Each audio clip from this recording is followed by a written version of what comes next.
বাঙালি খানায় সবাইকে স্বাগত জানাই। আপনারা তো অনেকভাবে পোস্ত পটল রান্না করে খেয়েছেন। একবার আমার মতন করে সহজ পদ্ধতিতে আপনিও শিখে নিতে পারবেন ছোট ছোট টিপস সহ। খেতে কিন্তু এতটাই সুস্বাদু হয়েছিল। তবে আমি আজকে এখানে কিভাবে নিরামিষ পোস্ত পটল রান্না করলাম চলুন সেটা একবার দেখে নেওয়া যাক ভিডিওর মাধ্যমে। আশা করছি আজকের ভিডিওটি ভালো লাগবে। সকল বন্ধুদের কাছে অনুরোধ করছি সম্পূর্ণ ভিডিওটি দেখার।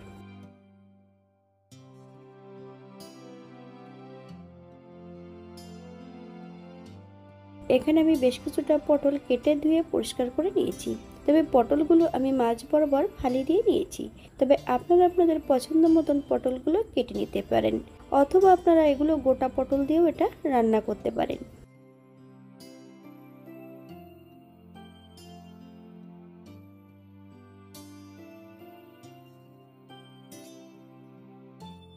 একটা কড়াইতে বেশ কিছুটা সর্ষের তেল অ্যাড করব, হাফ চামচ হলুদ গুঁড়ো। এই পর্যায়ে সম্পূর্ণ পটলগুলো ভেজে নিতে হবে।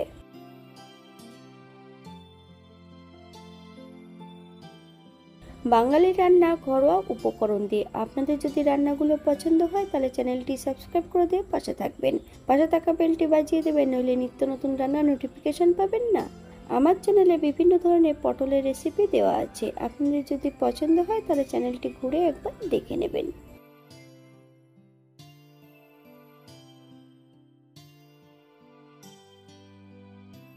পটল ভাজার সময় যদি লবণ অ্যাড করা হয় তাহলে পটল থেকে নিজস্ব জলটা বেরিয়ে গেলে পটলগুলো কিন্তু সেদ্ধ হয়ে যাবে। আমি এই পর্যায়ে পটলগুলোকে শুধু হলুদ গুঁড়ো দিয়েই ভেজে নেব।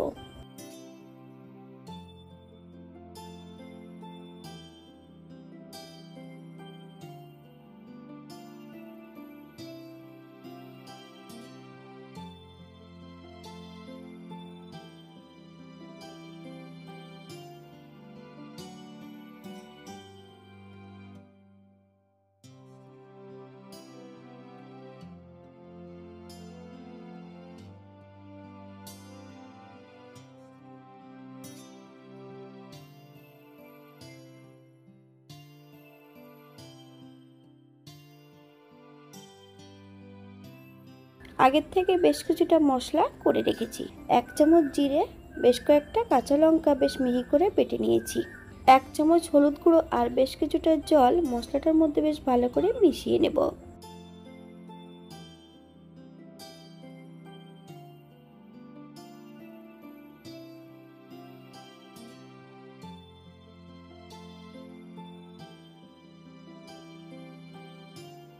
এই পর্যায়ে সম্পূর্ণ পটলগুলো ভাজা হয়ে গেছে। ভাজা পটলগুলো কিন্তু আমি তেল থেকে তুলবো না।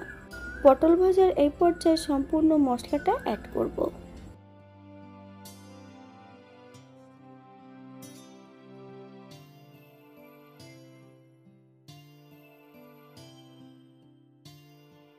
মিডিয়াম আঁচে মশলা সহ পটল দিয়ে বেশ ভালো করে ভেজে নিতে হবে। পটল ভাজার সময় আপনারা তেলটা কম বেশি করে নিতে পারেন। করবে 1 চামচ লবণ, আপনার স্বাদ অনুসারে লবণটা অ্যাড করবেন।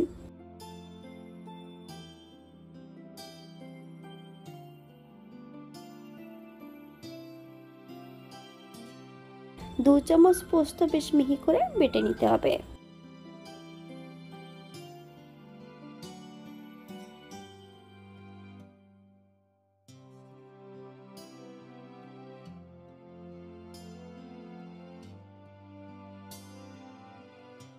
এক চামচ চিনি, আপনারা যদি পছন্দ করেন তাহলে চিনির পরিমাণটা বাড়িয়ে দিতে পারেন।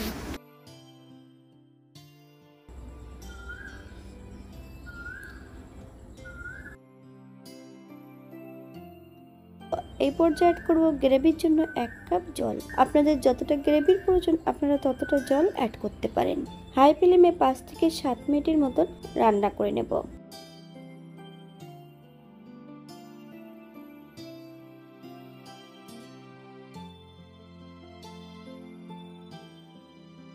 এই পর্যায়ে অ্যাড করব সম্পূর্ণ পোস্ত বাটা। পোস্ত বাটা অ্যাড করার সময় গ্যাসের ফ্লেমটা লোতে রাখতে হবে।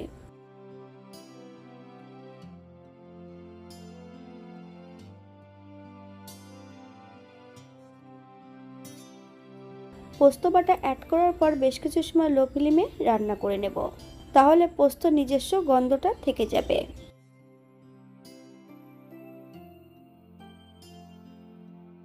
এই পর্যায়ে অ্যাড করব 1 চামচ কাঁচা সর্ষের তেল। আপনারা যদি পছন্দ করেন তাহলে তেলের পরিমাণটা বাড়িয়ে দিতে পারেন। গ্যাসের ফ্লেমটা অফ করে দিয়ে 5 মিনিটের জন্য স্ট্যান্ডিং টাইম দেব, তারপর সার্ভ করব।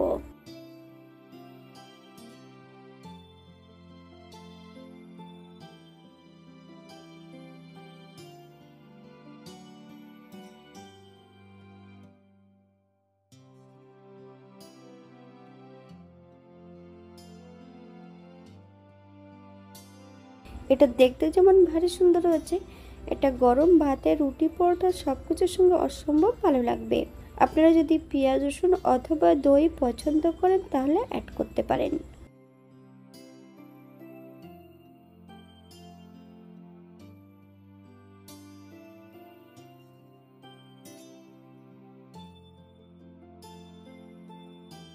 আজকের ভিডিওটি এই পর্যন্ত। সবাই সুস্থ থাকবেন, ভালো থাকবেন। অন্যদিন নতুন রেসিপি নিয়ে আপনাদের সামনে আবার আমি হাজির হব। নতুন ও পুরনো সকল বন্ধুদের অসংখ্য ধন্যবাদ ভিডিওটি দেখার জন্য। হাতে যদি সময় থাকে তাহলে একটা লাইক, কমেন্ট, শেয়ার করবেন।